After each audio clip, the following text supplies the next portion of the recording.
ሰላም ጤና ይስጥልን ክቡራንና ክቡራት የኤንቢሲ አማራ ሚዲያ ቤተሰቦች ነው። የዕለተ ሐሙስ የግንቦት 28 2017 ዓ.ም የከሰዓቱን የግንባር የድል መረጃ ይዘን ቀርበናል። ቻናላችንን ሰብስክራይብ፣ ቪዲዮንም ላይክ በማድረግ የአማራ ሕዝብ የህልውና ትግል እንድታግዙን ጠይቃለን። አብራችሁን ቆዩ። የአማራ ፋኖ ብሔራዊ ኃይል በመላው አማራ ከባድ ትንቅንቅ እያደረገ ይገኛል። ሰሞኑን ተጠናክሮ በቀጠለው በጠላት ላይ የሚደረገው የተቀናጀ ዘመቻ ከሸዋ እስከ ጎንደር፣ ከወሎ እስከ ጎጃም በብልጽግናው ስርዓት አገልጋይ መከላከያ ሰራዊት ላይ ከባድ ኪሳራ ደርሷል። በጎንደር ከተማና በባህር ዳር ከተማ በዙሪያውና በከተማ ውስጥ ፋኖ ሰርጎ በመግባት የተሳካ ኦፕሬሽን ሰርቷል ተብሏል።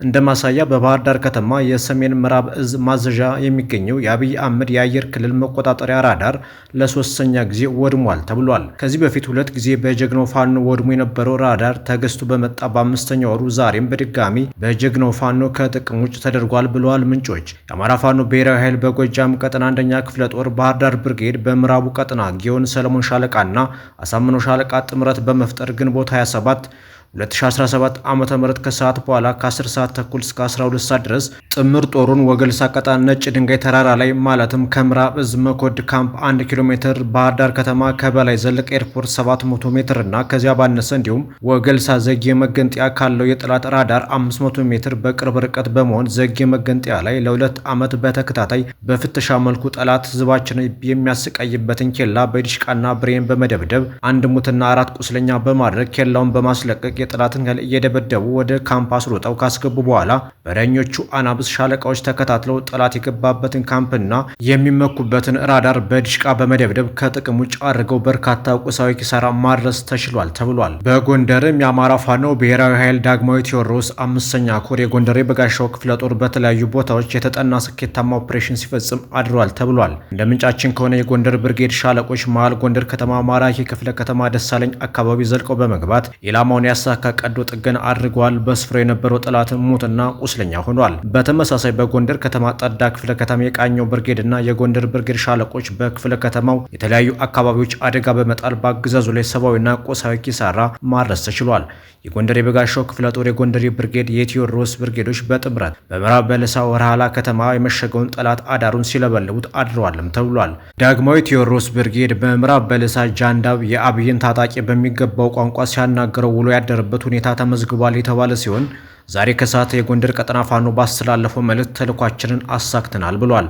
ቃል አቀባይ ዮሐንስ ንጉሱ እንዳለው አገዛዙ በጎንደር ከተማ አቅዶት የነበረውን የአደባባይ አስገዳጅ ድጋፍ ሰልፍ፣ የአደባባይ ፌስቲቫል፣ ስብሰባና ሌሎች ዝግጅቶቹ እንዳይሳኩ የሚያደርጉ የተጠና ወታደራዊ ተልዕኮ በመፈጸም የጠላት ውጥን መን አስቀርተን በትነነዋልም ብሏል። ለዝግጅቱ በርካታ ገንዘብ ፈሰስ በማድረግ ሽርጉድ ሲል የሰነበተው አገዛዙ ጎንደር ላይ እቅዱ ሙሉ በሙሉ ከሽፏልም ብሏል። ተመስገን ጥሩነህ የተባለ አድርባይና አለቃው አብይን ጨምሮ በወገናችን መከራ ሊሳለቁ ያደረጉት ዝግጅት ከህዝባችን ጋር በመተባበር አምክነን አሳፍረን በትነናቸዋል። አዲስ የተመሰረተው የአፋባ ጎንደር ቀጠና ዳግማዊ ቴዎድሮስ 5ኛ ኮር የተመረጡ ኢላማዎችን ነጥሎ በመምታት ስኬታማ ኦፕሬሽን በ2 ቀናት በ12 ቦታዎች ወታደራዊ ግዳጅ በመፈጸም የጠላትን እቅድ በመቀልበስ ስኬታማ አፈጻጸም ተግባራዊ አድርጓል። ለመላው የጎንደር ከተማ ህዝብና ለሰራዊታችን ምስጋና እያደረስን በቀጣይም የበለጠ ለመስራት በቅንጅት መስራታችን አጠናክረን እንቀጥላለን ሲል የአፋባ ጎንደር ቀጠና ቃል አቀባይ ዮሐንስ ንጉሱ ሙጬ መረጃውን አጋርቶናል። በተመሳሳይ ዛሬ ሌሊት የአማራ ፋኖ ብሔራዊ ኃይል በወሎ ግንባር ትንቅንቅ ሲያደርግ ማደሩ ተነግሯል። የአማራ ፋኖ ብሔራዊ ኃይል ንጉስ ሚካኤል አሊ ኮር መብረቅ ክፍለ ጦር ትናንት ግንቦት 27 2017 ዓ.ም ከምሽት 4 ሰዓት ጀምሮ እስከ ሌሊት 7 ሰዓት በወግዲ ወረዳ ወግዲ ከተማና ዙሪያ በሚገኝ 03 ቀበሌ አገዛዙ አደራጅቷቸው በነበሩ ወንበር ጠባቂዎች ላይ ቆፍጠን ያለ እርምጃ ተወስዷል። በዚህም በነበረው የተኩስ ልውውጥ የ03 ቀበሌ ሊቀመንበርን ጨምሮ 5 ወንበር ጠባቂ አባላት እስከ ወዲያኛው ሲሸኙ በርካቶች እግሬ አውጭኝ ብለው ሲሮጡ ገደል መግባታቸውን ጭምር ሲገለጽ ቁጥራቸውን ለማወቅ በፍለጋ ላይ መሆናቸውን ነው ማወቅ የተቻለው። እንዲሁም ከተሸኙት አስክሬን ላይም 5 ክላሽ ከነትጥቁ ተገኝቷል። መዳረሻው ድልና ነጻነት የሆነው የአማራ የህልውና ተጋድሎም ተጠናክሮ ይቀጥላል በማለት የአማራ ፋኖ ብሔራዊ ኃይል አፋባ ወሎ ቀጠና ገልጿል። በጎጃም ቀጠናም አፋባ ጎጃም ቀጠና ራስ ቢትወደድ መንገሻ አቲከም 5ኛ ክፍለ ጦር የወርቅ አባይ ብርጌድ በሁዲት ዙሪያ ያሸባሪውና የዘራፊው የአብይ ሰራዊት ያደረገውን ጥቃት ሙሉ በሙሉ አክሽፎታል ተብሏል። ታሪክ ሰሪዎቹ የምድር ድሮኖች አይበገሬዎቹ የወርቅ አባይ ብርጌድ ፋኖ ወገኖች በትናንትናው ዕለት በቀን 27/09/2017 ዓ.ም ዘራፊው የስርዓቱ አገልጋይ ቡድን አንበር እና ላሊበላን እቆጣጠራለሁ ብሎ ባደረገው እንቅስቃሴ ከሌሊቱ 8 ሰዓት እስከ ምሽቱ 1 ሰዓት ተኩል ድረስ ባደረጉት ውጊያ ሙትና ቁስለኛ እንዲሁም ምርኮኛ ስለማድረጋቸው ፋኖ አደራጀው ገልጿል። ይህ የጅንጀሮ መንጋ የፋኖን ስልት በቅድ ውስጥ አስገብቶ ስቦ ለመምጣት ያደረገውን እንቅስቃሴ የብርጌዱ አራቱም ሻለቃ በመናበብ የብሬን አፈሙዝ፣ 1 ቦምብ፣ ከ100 በላይ ወታደራዊ ሻንጣ፣ 400 የክላሽ ጥይት፣ 4 ካዘና፣ በርካታ የዝናብ ልብሶችና 1 የጠላት ምርኮኛ ኮፍ ክላሽ እንደያዘ ስለመማረካቸውና ከ40 በላይ ሙትና ከ40 በላይ ቁስለኛ በማድረግ የጠላትን ኃይል ለማንኮታኮት ችለናል ሲል የወርቅ አባይ ብርጌድ 2ኛ ሻለቃ አባል የሆነው ፋኖ አደራጀው ተናግሯል። በተጨማሪም በውዲት ከተማ መሽጎ የነበረውን ዘራፊው የአብይን ሰራዊት ከአንበር ከላሊበላ ከውዲት ዙሪያ የነበረውን ነበልባሏ ብርጌድ እያሮጠች ሙሉ በሙሉ ከተማውን አስለቅቀው እስከ ወሎ ሰፈር ተቆጣጥሮት እንደነበር ፋኖ አደራጀው አክሎ ገልጿል። ነበልባሏ የወርቅ አባይ ብርጌድ በውዲት መሽጉ ማህበረሰቡን እየዘረፈ እየጨፈጨፈና በዘር እየከፋፈለ የሚገኘውን የስርዓቱ አገልጋዮችን ቀን በቀን በሚያደርጉት ውጊያ የጠላትን ቁመና ማንኮታኮታቸውን ምንጮቻችን ገልጸዋል ሲል 10 አለቃ ዘመኑ አማረ የ5ኛ ክፍለ ጦር የህዝብ ግንኙነት መምሪያ ኃላፊ መረጃውን አጋርቶናል።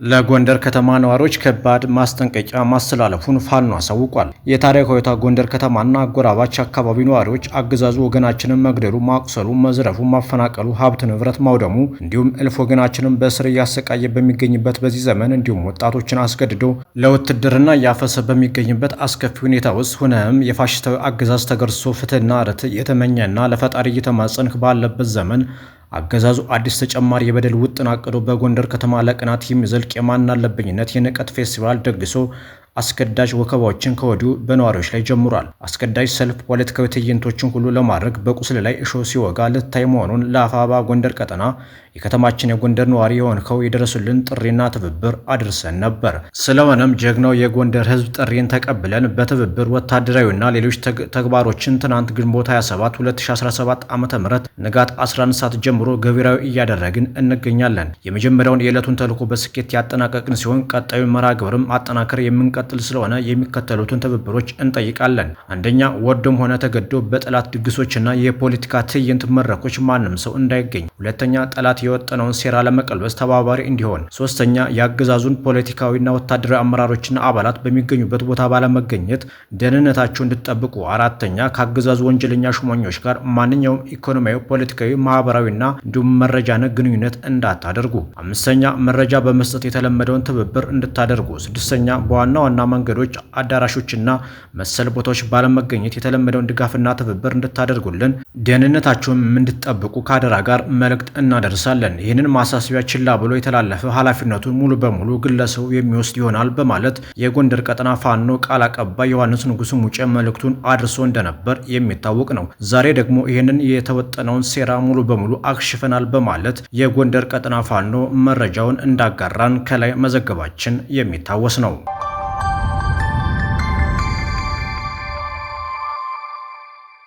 ነበልባሉ ገረመው ወንዳውክ ብርጌድ በብር አዳማ ቀጠና ከየቀበሌው ከመጡ አመራሮችና የግል ባለጦር መሳሪያዎች ጋር ምክክር አድርጊያለሁ አለ። ዛሬ ግንቦት 28 2017 ዓ.ም የነበልባሉ ገረመው ወንዳውክ ብርጌድ የህዝብ ግንኙነት መረጃውን እንዳጋራን ከሆነ የአማራ ፋኖ ብሔራዊ ኃይል ጎጃም ቀጠና 5ኛ ክፍለ ጦር ነበልባሉ ገረመው ወንዳውክ ብርጌድ በብር አዳማ ቀጠና ከየቀበሌው ከመጡ አመራሮችና የግል ባለጦር መሳሪያዎች ጋር ምክክር ማድረጉን ገልጿል። የነበልባሉ ገረመው ወንዳውክ ብርጌድ የፖለቲካ መኮንን አርበኛ ወለላው ካሴ መድረኩ ላይ እንደተናገሩት ሁሉም የግልና የመንግስት ባለጦር መሳሪያቸውን በአግባቡ መያዝና ለግዳጅ ዝግጁ መሆን እንዳለባቸውም ተናግሯል። የነበልባሉ ገረመው ወንዳውክ ብርጌድ ምክትል ዘመቻ መሪ 100 አለቃ ዘገየ ምን ይበል በበኩላቸው ሁሉም ባለጦር መሳሪያ ለቀሪውና ለመጨረሻው የነጻነት ትግል በቂ ዝግጅት እንዲያደርጉ አሳስበው ወቅታዊ የብርጌዱ መመሪያዎችን ለማህበረሰቡ አስረድተዋል። በየቀበሌው የሚገኙት ባለጦር መሳሪያዎች በሻለቃ ተደራጅተው ወሳኝ ስልጠናዎችን በመውሰድ ለግዳጅ በተጠንቀቅ ላይ መሆናቸውን አሳውቀዋል። ጨፍጫፊውን ስርዓት ሳናስወግድ የምናገኘው ሰላም፣ ልማትና እረፍት የለም ሲሉም ተሳታፊዎች በስሜት ተናግረዋል ተብሏል።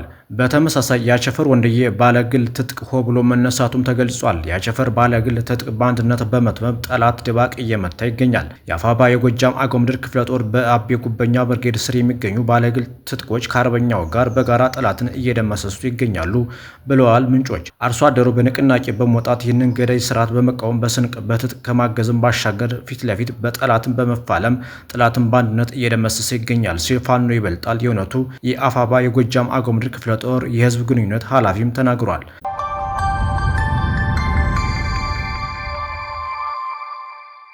ማንነታቸው እንደ ወንጀል ተቆጥሮ በግፍ እስር ላይ የሚገኙ አማራዎች ግንቦት 27 2017 ዓ.ም ፍርድ ቤት ቀርበው እንደነበር ተገለጸ። ማንነታቸው እንደ ወንጀል ተቆጥሮ በግፍ እስር ላይ የሚገኙ የአማራ ተወላጅ የሆኑ የፖለቲካና የህሊና እስረኞች ግንቦት 27 2017 ዓ.ም በፌዴራል ከፍተኛ ፍርድ ቤት ልደታ ምድብ ችሎት ቀርበዋል። በእነ ሰለሞን ፍቃዱ ጣሴ መዝገብ አቃቤ ቀሪ ምስክሮችን ለማቅረብ ተጨማሪ ጊዜ ያስፈልገኛል በማለቱ ጉዳዩን በተመለከተ በግራ ቀኙ መካከል ክርክር ተደርጓል። በፊት ካስመዘገቡት ውጭ ተጨማሪ 9 ምስክሮች ስላሉኝ አቅርቤ እንዳስመሰክር ይፈቀድልኝ ሲል ፍርድ ቤቱ ጠይቋል። በጠበቃ በኩል ደግሞ ካሁን ቀደም ካስመዘገበው ውጭ ተጨማሪ ምስክር ላካተት የሚለው ጥያቄ በስነ ስርዓት ህጉ ስለሌለ ሊፈቀድለት አይገባም የሚል ክርክር ተነስቷል። ከተከሳሾቹ መካከል አንዱ የሆነው ሳሙኤል ያለው በበኩሉ አቃቤ ህግ ለ5ኛ ጊዜ ቀጠሮ ተሰጥቶታል። ይህ የሚያሳየው ሆን ብሎ የፍትህ ሂደቱ እንዲዘገይ በማድረግ ተከሳሾችን ለእንግልት እየዳረገ መሆኑን ነው ብሏል። እስካሁን ምስክሮችን ያቀረበው ከአዲስ አበባ እና ከዙሪያው መሆኑ አይተናል። ስለዚህ እኛን ለማጉላላት ካልሆነ በስተቀር በተሰጠው ጊዜ ሁሉንም አቅርቦ ማስመስከር ይችል ነበር ሲልም ተናግሯል። የምስክር ሂደቱ ተጀምሮ 19 ምስክሮች ከመሰከሩ በኋላ ተጨማሪ 9 ምስክሮችን ላቅርብ መባሉም ተቀባይነት የለውም ሲል አክሏል። የግራ ቀኙን ክርክር ያዳመጠው ችሎቱም ጉዳዩን መርምሮ ብይን ለመስጠት በሚል ለሰኔ 5 2017 ዓ.ም ተለዋጭ ቀጠሮ ሰጥቷል። በተስፋዬ ከበደ መዝገብ በሽብር ወንጀል የተከሰሰው የፖለቲካና የህሊና እስረኛው ተስፋዬ ከበደ በፌዴራል ከፍተኛ ፍርድ ቤት ግንቦት 27 2017 ዓ.ም በዋለው ችሎት ጥፋተኛ ነህ ተከላከል ተብሏል። የመከላከያ ምስክሮችን እንዲያቀርብም ለሐምሌ 18 2017 ዓ.ም ቀጠሮ ተይዞለታል። በእነ አልማዝ ተክሌ መዝገብ በዚህ መዝገብ በአማራ ማንነታቸው ምክንያት በፈጠራ የሽብር ወንጀል ተከሰው በስር ላይ የሚገኙት ወይዘሮ አልማዝ ተክሌና መለስ ማዕረጉ የተባሉ የግፍ እስረኞች ግንቦት 27 2017 ዓ.ም በፌዴራል ከፍተኛ ፍርድ ቤት ቀርበው ነበር። በዕለቱም በተከሰሱበት የሽብር ወንጀል ጥፋተኛ መባላቸውን ተከትሎ ለሐምሌ 21 2017 ዓ.ም የመከላከያ ምስክሮችን እንዲያቀርቡ ቀጠሮ ተሰጥቷልም ተብሏል።